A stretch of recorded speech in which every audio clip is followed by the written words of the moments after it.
गांव रामपुर के किनारे एक छोटी सी टूटी झोपड़ी में गौरी नाम की गरीब विधवा अपने 10 साल के बेटे मोहन के साथ रहती थी।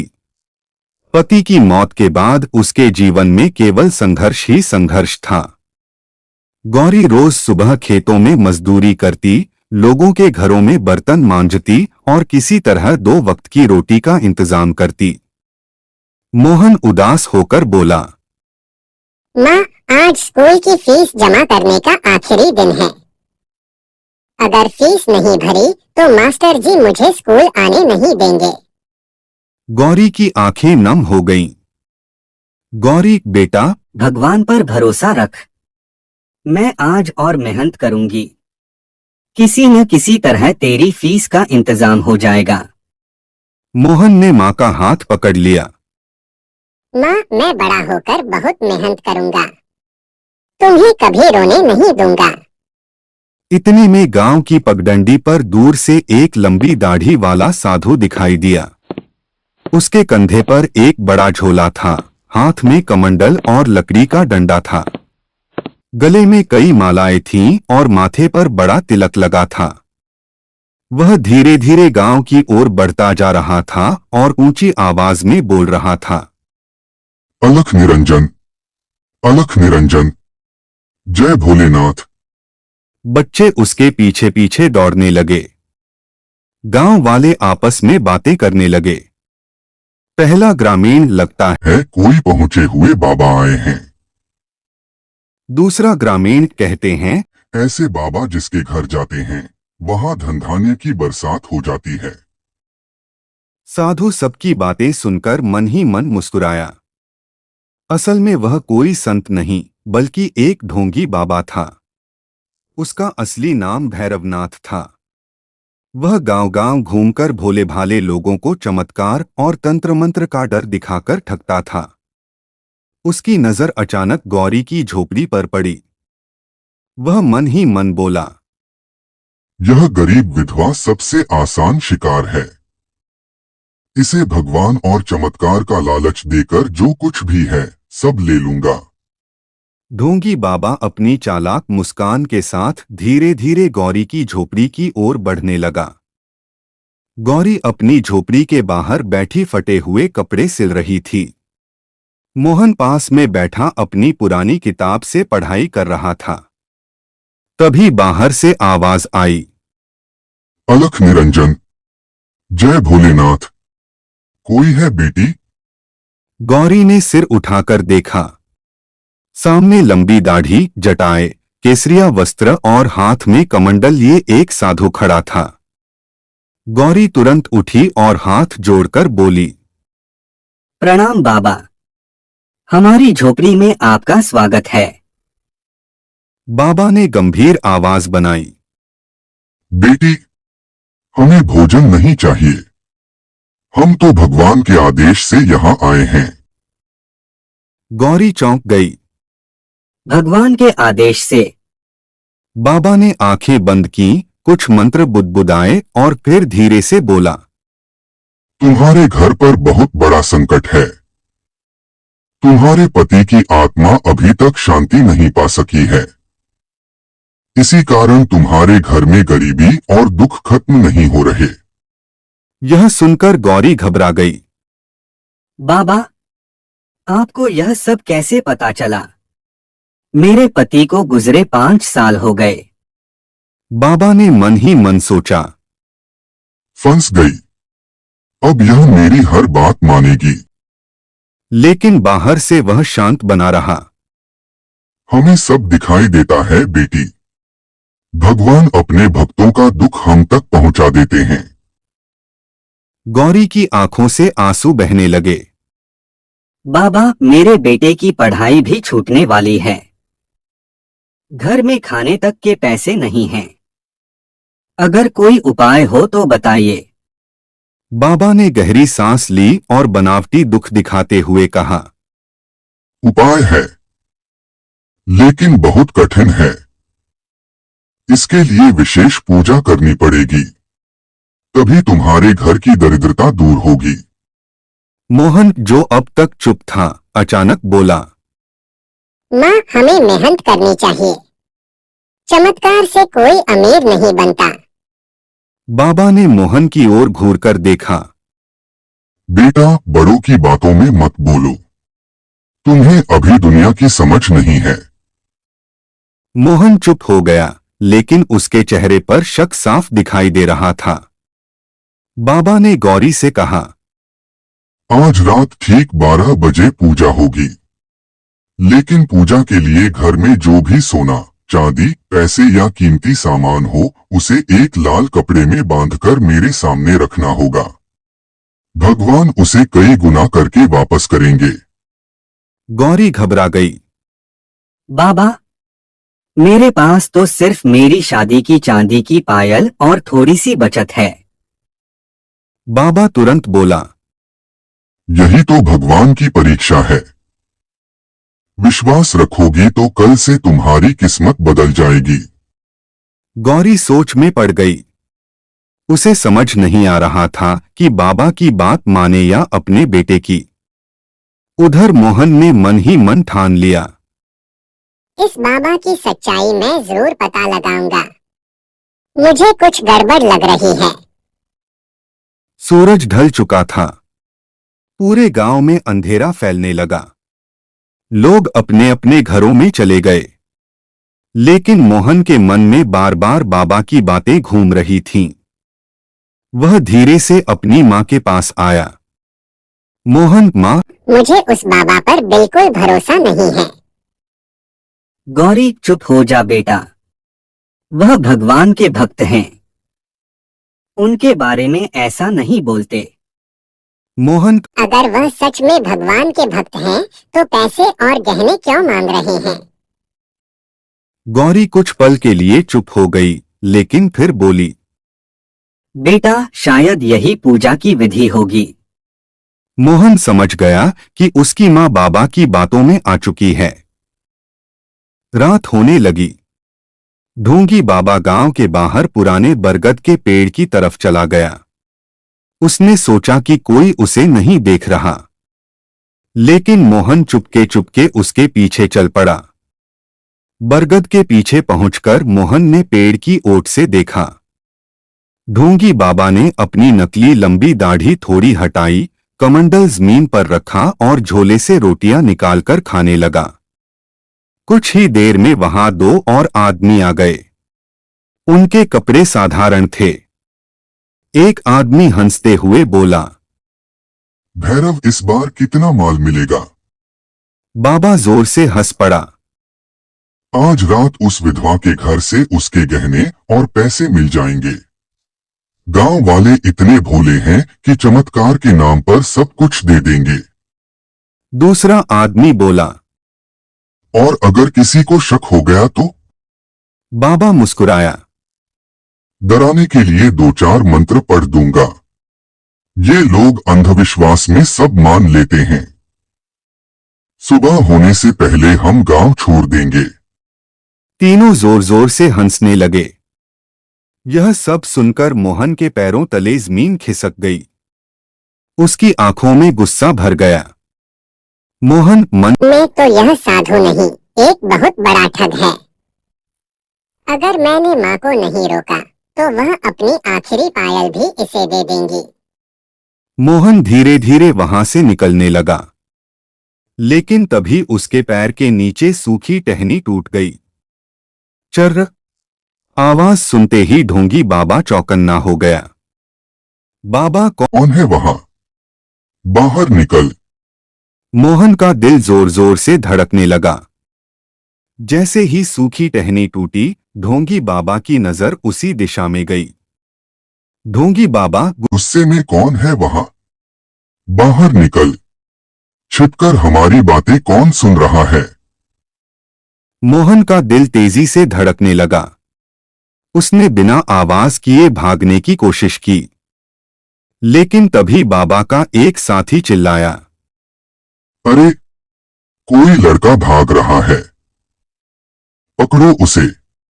तीनों मोहन के पीछे दौड़ पड़े। मोहन पूरी ताकत से खेतों की ओर भागा।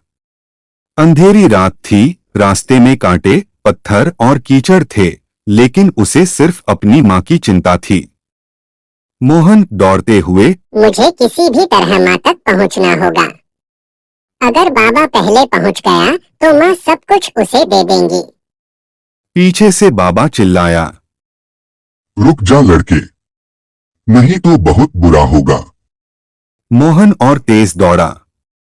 कुछ दूर जाकर उसका पैर एक पत्थर से टकराया और वह जमीन पर गिर पड़ा। बाबा के दोनों साथी तुरंत उसके पास पहुंच गए और उसका हाथ पकड़ लिया। साथी बाबा, यही लड़का हमारी बातें सुन रहा था। ढोंगी बाबा मोहन के सामने आया। उसके चेहरे पर अब संत जैसी शांति नहीं बल्कि ठग वाली क्रूर मुस्कान थी। बाबा, तो बेटा, तू हमारी जासूसी कर रहा था? मोहन डरते हुए भी हिम्मत से बोला, तुम साधु नहीं हो, तुम धोखेबाज हो। मैं गांव वालों को सब सच बता दूंगा। बाबा जोर से हंसा। अगर तू गांव पहुंचा ही नहीं तो किसी को क्या बताएगा? यह सुनकर मोहन घबरा गया। उधर गांव में गौरी लाल कपड़े में अपनी चांदी की पायल और कई महीनों की मेहनत से बचाए हुए कुछ रुपए बांध रही थी। उसकी आंखों में उम्मीद थी। गौरी, हे भगवान, अगर मेरे बेटे का भविष्य सुधर जाए तो मैं सब कुछ देने को तैयार हूं। उसे बिल्कुल पता नहीं था कि उसका बेटा इस समय बहुत बड़ी मुसीबत में फंसा हुआ है। उधर बाबा ने अपने साथियों से कहा, इसे इस पुराने खंडहर में बांध दो। जब तक हम विधवा का सामान लेकर गांव से नहीं निकल जाते यह यहीं रहेगा।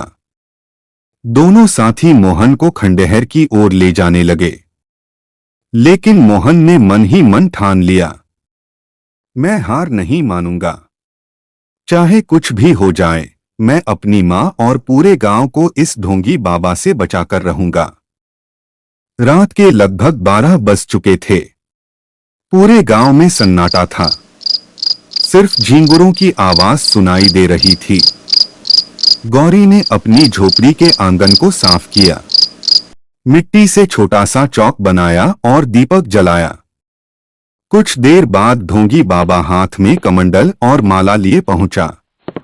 उसके पीछे उसके दोनों साथी भी साधुओं का भेष बनाकर खड़े हो गए। गौरी ने हाथ जोड़कर कहा, प्रणाम बाबा। जैसा आपने कहा था मैंने सब तैयार कर दिया है। बाबा ने गंभीर चेहरा बनाकर कहा, बहुत अच्छा बेटी, आज रात तेरे सारे दुख खत्म हो जाएंगे। लेकिन याद रखना, पूजा के बीच में कोई भी आंख नहीं खोलेगा। जिसने आंख खोली उसका सब कुछ नष्ट हो जाएगा। गौरी डर गई। जैसी आपकी आज्ञा बाबा। बाबा ने ऊंची आवाज में नकली मंत्र पढ़ना शुरू कर दिया। ओम स्वाहा, ओम धन वर्षा स्वाहा। फिर उसने कहा, जो भी धन, गहने या कीमती सामान है उसे इस लाल कपड़े में बांधकर मेरे सामने रख दो। भगवान उसे कई गुना करके वापस करेंगे। कांपते हाथों से गौरी ने अपनी शादी की चांदी की पायल, कानों की छोटी बालियां और कई महीनों की मेहनत से बचाए हुए रुपए उस लाल कपड़े में रख दिए। बाबा ने कपड़ा उठाया और मन ही मन मुस्कुराया। ढोंगी बाबा मन में, बस अब यह सब अब मेरा हो गया। फिर उसने गौरी से कहा, अब अपनी आंखें बंद कर लो और भगवान का नाम लो। जब तक मैं न कहूं आंखें मत खोलना। गौरी ने आंखें बंद कर ली और रोते हुए प्रार्थना करने लगी। हे भगवान, मेरे बेटे का भविष्य बना देना। बस यही मेरी आखिरी इच्छा है। उधर खंडहर में बंधा मोहन पूरी ताकत से रस्सी खोलने की कोशिश कर रहा था। उसके हाथ छिल गए थे, लेकिन उसने हार नहीं मानी। अचानक उसे पास में पड़ा एक टूटा हुआ कांच का टुकड़ा दिखाई दिया। वह धीरे धीरे रस्सी को उस कांच से रगड़ने लगा। कुछ मिनट बाद तक रस्सी कट गई। मोहन आजाद हो गया। उसने बिना एक पल गवाए गांव की ओर दौड़ लगा दी। इधर ढोंगी बाबा धीरे धीरे लाल कपड़े की पोटली अपने झोले में रख चुका था। उसने अपने साथियों की ओर देखा और धीमी आवाज में कहा, चलो, जल्दी निकलो, इससे पहले कि कोई जाग जाए। तीनों चुपचाप झोपड़ी से बाहर निकलने लगे। उसी समय दूर से एक आवाज गूंजी, को कोई कहीं नहीं जाएगा। ढोंगी बाबा और उसके साथी पीछे मुड़े। सामने मोहन पूरी ताकत से दौड़ता हुआ आ रहा था। मोहन दौड़ते दौड़ते झोपड़ी के सामने पहुंचा। उसकी सांस तेज चल रही थी, कपड़े फटे हुए थे और हाथों पर रस्सी के निशान साफ दिखाई दे रहे थे।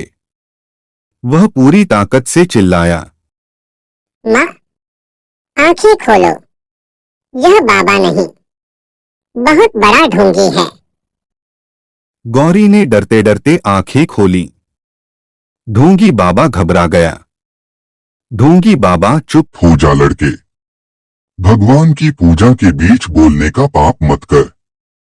लेकिन मोहन अब रुकने वाला नहीं था। मोहन, माँ, मैंने अपनी आंखों से देखा है।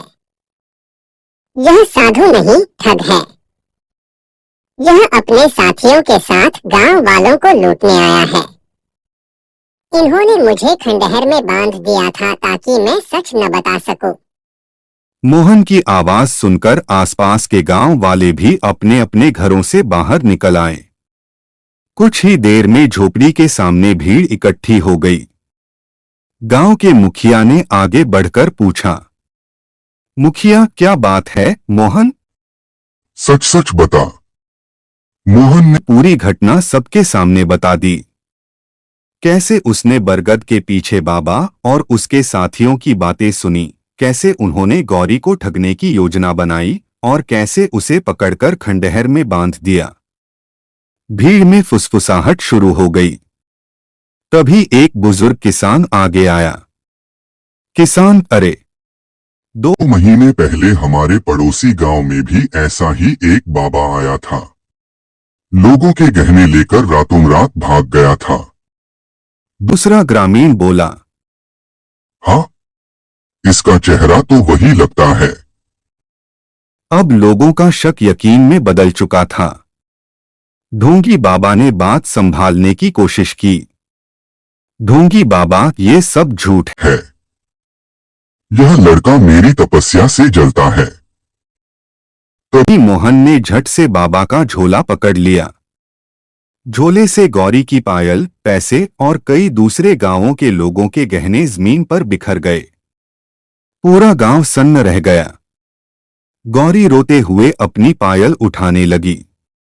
गौरी, हे भगवान, मैं तो सच में लुट गई होती। मुखिया गुस्से से गरजा, पकड़ लो लो इस ढोंगी को। गांव वाले चारों तरफ से बाबा और उसके दोनों साथियों को घेर लेते हैं। तीनों भागने की कोशिश करते हैं, लेकिन इस बार पूरा गांव एकजुट था। कुछ ही मिनटों में तीनों पकड़े जाते हैं। मुखिया बोला, आज से हमारे गांव में कोई भी बिना जांच परख के किसी पर अंधविश्वास नहीं करेगा। गौरी ने अपने बेटे मोहन को गले लगा लिया। गौरी रोते हुए, बेटा, अगर तू हिम्मत नहीं दिखाता तो मैं अपनी जिंदगी भर की कमाई खो देती।